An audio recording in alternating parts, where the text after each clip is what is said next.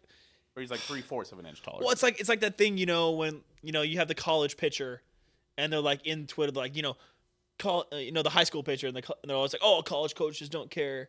Yeah. About painting the corners. They only care about the guy who throws 95. It's like, yeah, because if they teach the guy who throws 95 how to paint the corners, he's going to the MLB. Right.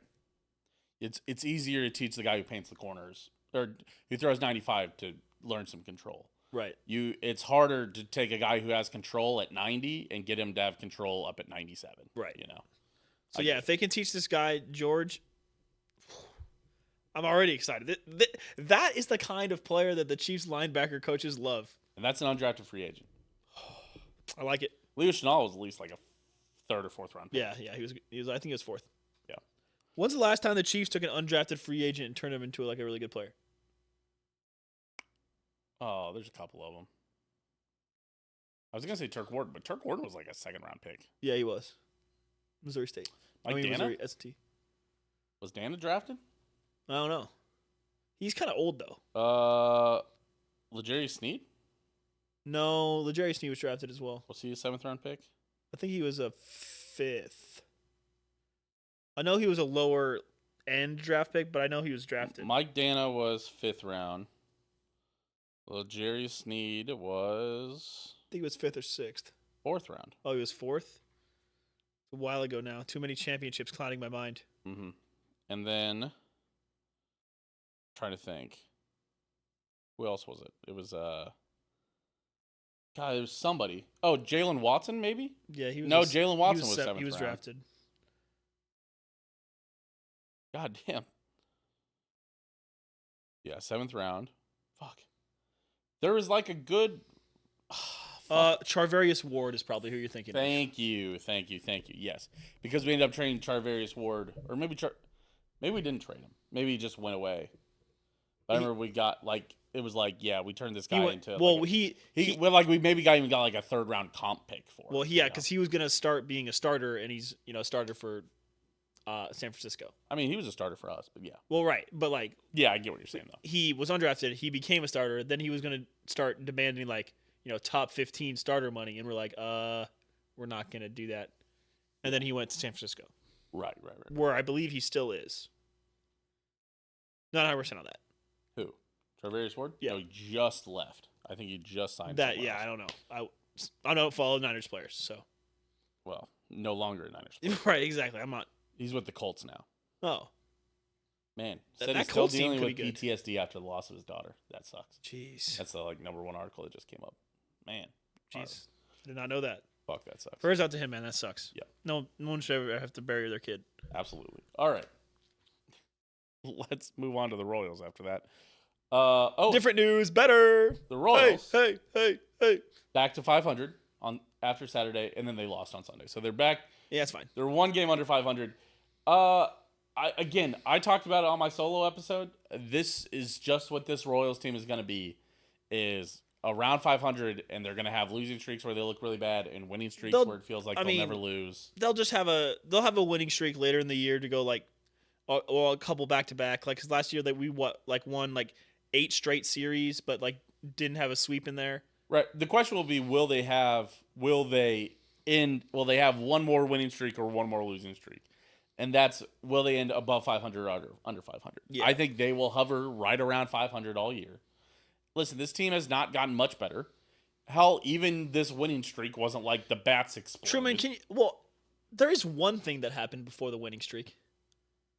Oh, God, you're going to talk about fucking MJ Melendez, huh? We sent away the worst batter in baseball and got better. Oh, how did this happen? How did the Royals start hitting? Really just wish India. I really wish we had a guy that went 1 for 12 on the team. No, I'm telling you that the hitting really hasn't turned around. Yeah, they just took out the worst player in baseball. Bobby Wood Jr. has an 18-game hitting streak. Yeah. That helps a lot. I saw something where it's like even during his 18-game hitting streak, he's hit like 360 or 400, and like the rest of the team has still hit 152. Right. It's fine. That's what I'm talking. Like, sure, this team was worse with MJ Melendez. You are not wrong. Now take one of those players and make him hit half that. Sure. Okay, sweet. Now the Royals, the rest of the team is hitting 132. That's my point, is that I don't think it would have been that big. We got Canna back, and he's doing well. He's doing fine. He's not doing great. He was batting 360. Yeah, like in his first game back. He's goated. You're going to make me look it up now. It's my king. Yes, I know. Your king is anybody who's not MJ Melendez. No, my king is actually Freddie Fermin, actually. Actually, is my actual king, yes. That dude's the fucking GOAT. I hope we re-sign him. He's genuinely, I think, behind Bobby Witt Jr., my favorite player on this Royals team at the moment. Kana is actually still batting 346, but he hasn't really... He's only had 8 at-bats. Ha-ha! He's goated. So he's only played, like, 2 games. I'm smelling a Melky Cabrera bet. I'm just kidding. I will not be making that bet on this player. No, because when we made the Melky Cabrera bet, it was like his 8th season or something. So yeah, a little bit more established. It was right after he left the Royals. Right. But yeah, Bobby Wood Jr., 18-game hitting streak, very good. Very good. Still going. The Royals swept the Rockies. Hold on, real quick. What's Bobby Wood Jr.'s batting average right now? You know, 316. Thank you. They swept the Rockies. Which, by the way, they had to go to extras against the Rockies, and they had a doubleheader, and Salvador Perez is a top 5 doubleheader player of all time. Yeah, and they won both those games, right? Yeah, top 5 in OPS. But so that helps. So again, we talked about it. If the Royals were going to climb out of this hole, they had to do it, and we said we'll see how we're talking to you on next week's show. And listen. They're back, baby. Truman. They swept a bad team in the Rockies, and then they beat an average to middling team in the Astros 2-1, and now they get to play a 14-14 Rays team coming up, or maybe 14-15 Rays team. I think the first game's today. No, they didn't play today. Oh, they didn't play today? No. What were you gonna say? Oh, I was just asking you. One player has 35 hits, 11 RBIs, 18 runs, and is batting .315. Player number 2 is Aaron Judge. Has 19 hits, 4 RBIs, and is batting .224. Who is player number 2? It's not Aaron Judge. No, because you know who player number 1 is. It's not Shohei Ohtani. Player number 1 though is Bobby Wood Jr. Yeah, obviously. Yes. Player number 2. 4 RBIs, 19 hits, .224. Is it Gunnar Henderson? Yes. Never fucking mention that bum next to my GOAT ever again. Thank you. Fair enough. So that's fucking .224, 4 RBIs. And he doesn't have an 18-game hitting streak like Bobby Baseball, so. Get that fucking bum. If Bobby was on the fucking Yankees, he'd probably have 30 RBI by now. Yeah, because half of his hits would be home runs. The Royals also had 21 straight shutout innings. I saw that. They had Bubic has been cooking. Lorenzen's been pitching fine. He got blew up yesterday, but he's been cooking. Yeah, right. Urseg's been great. Urseg has been great. Estevez has been okay. He's a project, but he's been fine as a closer. But who's the starting guy that just declared for Puerto Rico? And people were like, he's not Puerto Rican, and everyone was like, Seth Lugo. Yeah, Lugo. That's right. Yeah, doing the thing that he does. Pitched a Jim on Saturday. 8 shutout, right? 8 shutout. Yeah. Woo. So yeah, the 21 straight out shutout innings were they shut out the Rockies in the 9th inning of the doubleheader, and then they shut out the Astros in 2 straight games, and then they shut out the Astros in the first 2 innings of Sunday. I do like and then it all blew up. I do like looking at the stats and seeing 2 straight 2-0 victories. That is nice. Yes, because of the pitching. But again, that's what I'm talking about, where you're lauding the Royals bats like they got hot. The Royals bats have not gotten hot. No, they have not. They had a pretty good pitching weekend, and they had some good timely hitting. Let's be clear. They do play in a tough ballpark, to be fair. The Royals hitting is always better on the road. No, that's not true. Really? They're better at home. That's crazy. Our stadium is so hard. We at least win more games at home. That's true.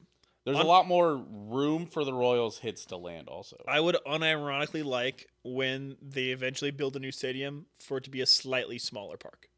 Yes. Just like 5 or 10 feet. It doesn't need to be drastic, but I've had enough of opposing outfielders catching fucking Salvi's bombs Also, on the warning track. Real quick, all time, what do you think our win-loss percentage is as the Royals? Probably like 475. Wow. 477. Wow, I was in there. That's fucking awesome. That was great job by you, I will say. Nice.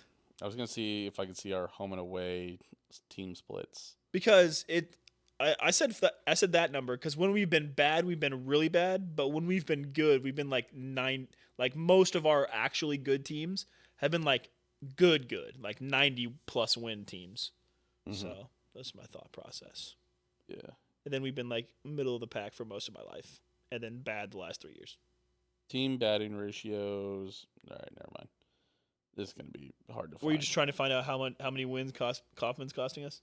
Yeah, I was going to see what our like our winning away and here this year and that's going to be hard to find. Yeah, that's what I'm finding out apparently. It is a little tough to find. Baseball's a lot of numbers. Those are pretty difficult to crunch. Yeah. Have you been watching any of the games, to be honest? Not a ton. No. I have not been watching. I've been, I try to. Honestly, when it's on during the day, that's my best chance to watch is a little bit during work. Yes. I just put on like a third monitor and listen to it a little bit. I'll definitely be listening to it at least at a bare minimum on the way home tomorrow, and I'll probably end up catching the game tomorrow. I'll probably catch the game tomorrow. Yeah. It's harder to catch them now that they're not 4 hours and that they're actually like 2 hours. Yeah. It's life-changing meat. Sorry. Sat on the... 2 hours of life-changing meat? Sat on the soundboard on that one. It is easier. I assume like you, I have like the score notifications turned on from ESPN. Yep. So it's like I know the score and I know if the Royals won or lost that day probably, but I don't watch every game. I can't devote 2 hours of every day to the Royals or 3 hours of every day to the Royals. I can't devote half of a work week to the Royals every week. Right? It's hard. So again, it's why we talk about it all the time. The NFL is the easiest, is the most popular sport because it's also the easiest to follow. You dedicate Sundays 3 hours, and you can be a great NFL fan. If you dedicate 5 hours, even better. 10 hours, you're a diehard. Yeah, 48 hours is 48 hours a year. Yeah, right. Well, not anymore, but yeah, right, exactly, right. Yeah, sorry. Unfortunately for the Chiefs, it's it's generally it's always 20 64, games, like 60, minimum 60. Yeah, you can close your 60 hours, and then you gotta always right. And if you want to play fantasy football, it's it gets longer, but 21 hours, and it's 3 hours every day. It's like I can kill a Sunday and watch NFL football all day, but having to kill every night of the week to watch the Royals, I can't do that. Oh, yeah, can't swing that. Can't swing that with the fiance. Not a fan of that. So, Royals, good. Royals, good week. Royals last week, Royals bad week. Let's hope we have another Royals good week. Yeah. Could have another Royals bad week. Like you said in the beginning of the segment, this Royals team is a very Royals team. Yeah, so we play the Rays. We're just waiting to see if we have the big losing streak in June or the big winning streak. Because last year it was the big winning streak that really propelled us into being able to be in the playoffs. Right, so we play the Astros coming up. We played the Rays coming up, who are middling right now. And then who do we play after that? Because I feel it gets worse. Is it the Yankees again? It's the Orioles, who are also bad.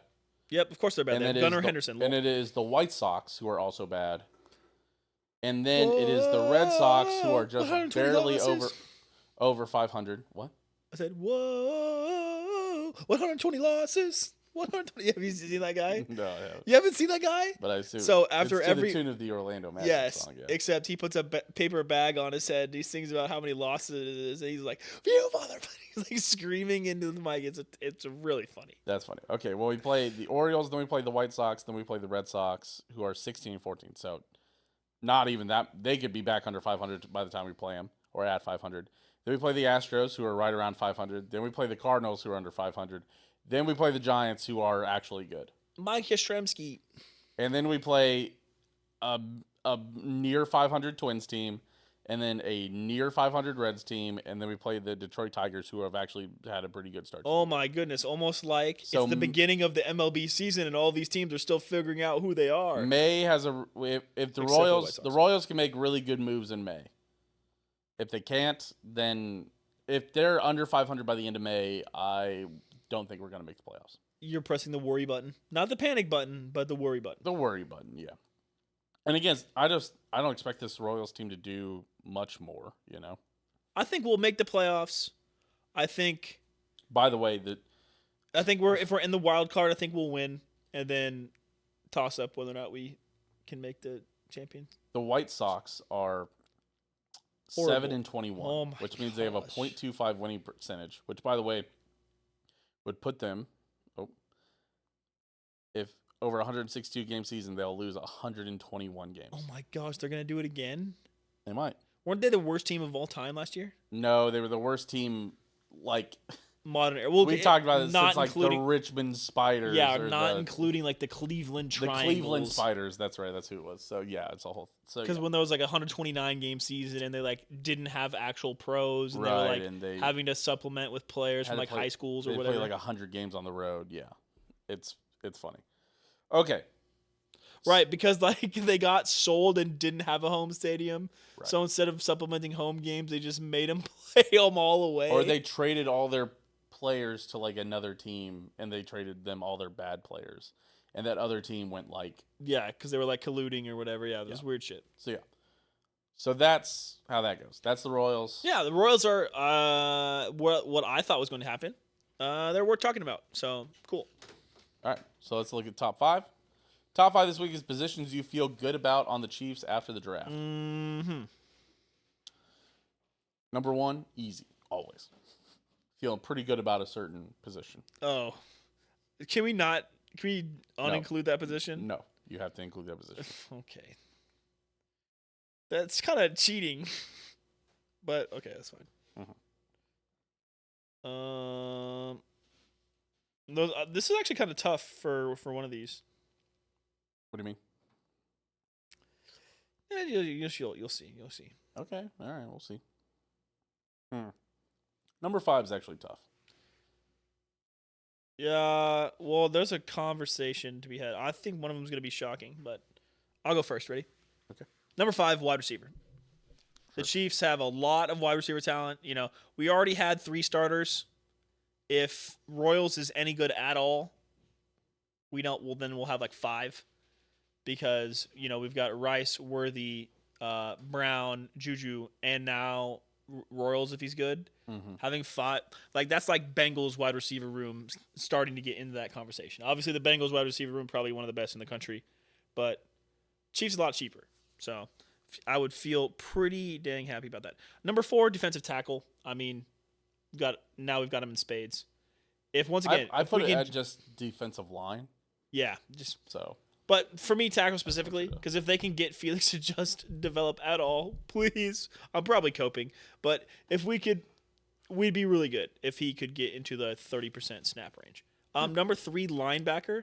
After you told me about that Eddie George guy going undrafted and the gigantic RAS score, I'm happy. That's fantastic. Fair. Number 2, corner.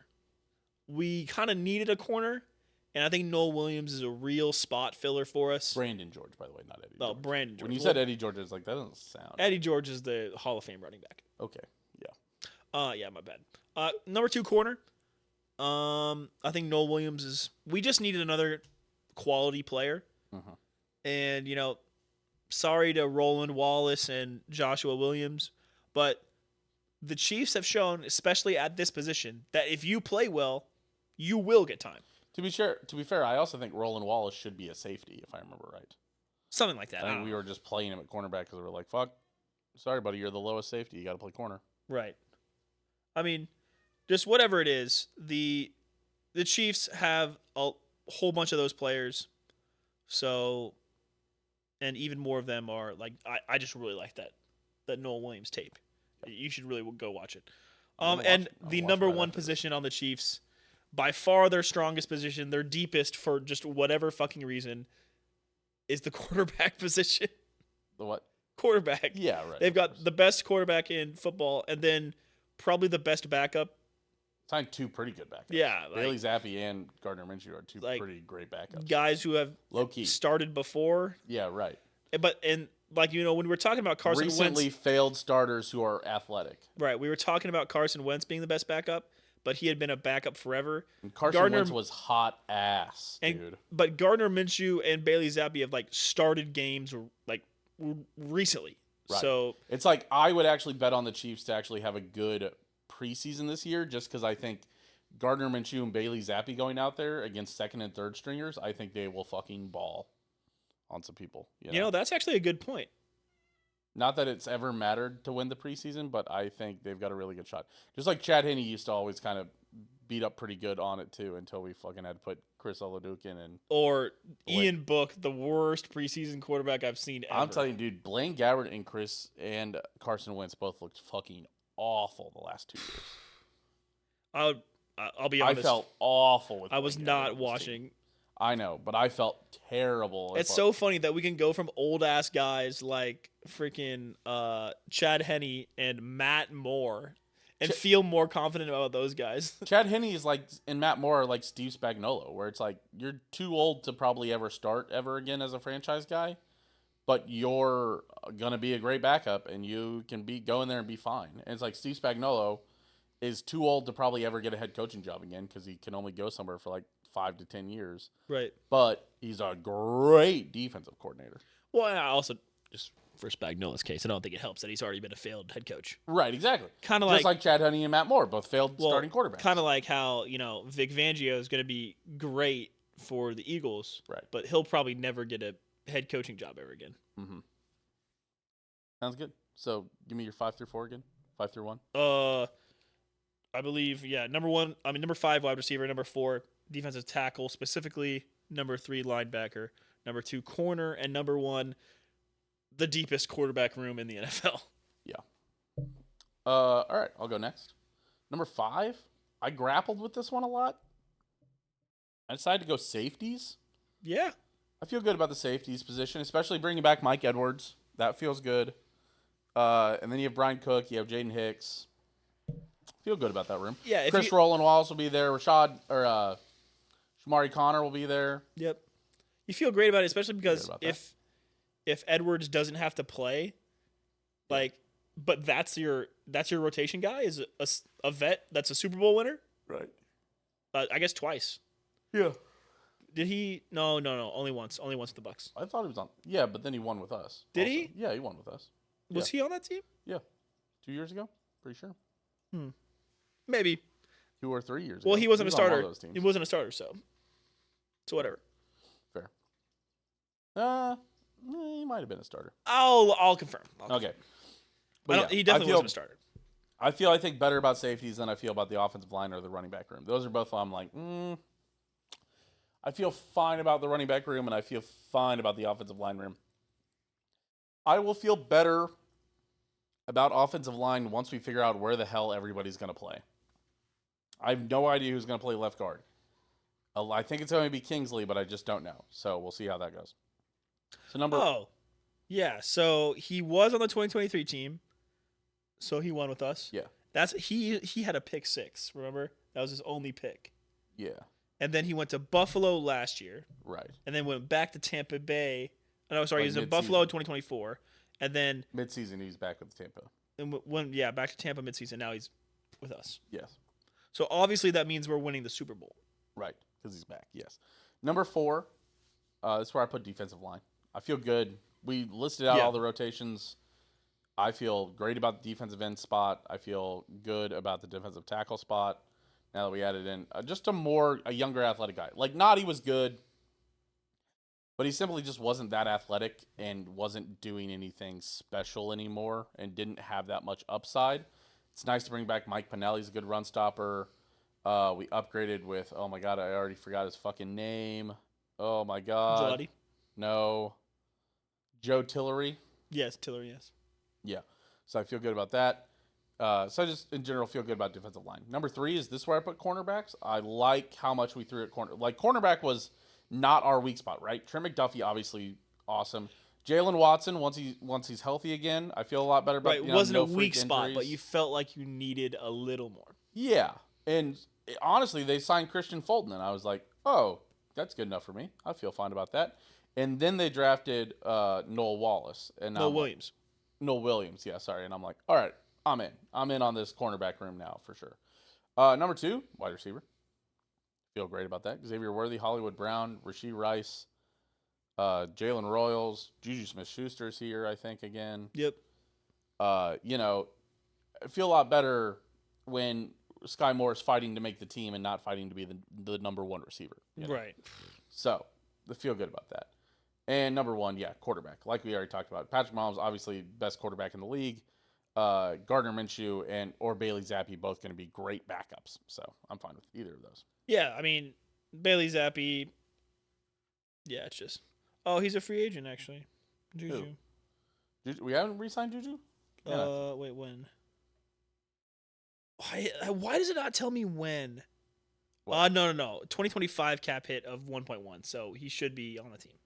Juju Smith-Schuster is a wide receiver for the Kansas City Chiefs. That's why Wikipedia has always got it. Sport Track hasn't helped me out here. No, it's a little confusing sometimes, so.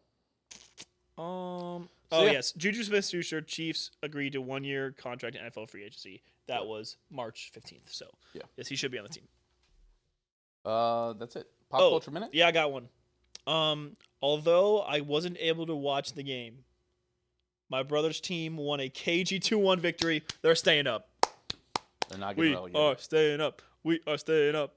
Yeah. So he got a yellow card in the first half and got subbed though. That's funny. Apparently, it was at like a sketchy park. Yeah. And like it was in like a scary area, and he said that they like quickly got out of there. Interesting. And I think they might have officially relegated the team that they played. Okay, well that's damn. Yeah. So that's pretty cagey then, yeah. Yeah, but they're staying up. So my brother's lasting impact is helping the team avoid relegation. And then he's going to play JCCC. Yep. He's going to preserve his eligibility, and I'll be going to those games. So nice. That'll be fun. Won't have to worry about those being streamed. I can just go fucking attend because it's near my house. They'll probably also be streamed, I think. Yeah, probably, but it's also like I know 8 minutes from my house. But it's nice that they'll be streamed also. If for some reason you're stuck at work or have to bowl or whatever. Yeah. All right. Yeah, cool. But yeah, they're staying up. Way. I thought I had a pop culture minute. New manager bounce, you know? Yeah, sure. Maybe, whatever. No pop culture minute, but I people that know me, I've fucked up my fingers like the last couple of weeks. Yeah. And for whatever reason, that has turned me into an amazing golfer. I had my best 9 I ever had. I went 4 over through 9, which is awesome. I had 6 pars and like only 2 bogeys and 1 double bogey. And was that on the only par 3 course? No, that was on a real course. Oh, geez. Yeah, that was so just varying lengths. You had what's 6 funny? pars. So I used to lock my thumb into my pinky, and because I fucked up my right pinky, I stopped doing that, and that gave me enough power where I'm not like I wasn't drifting my shots over, or I wasn't turning my shots over enough so they would fade. Like every shot would fade to the right. Yeah. And now it's boom. Like I'm pure? it's pure.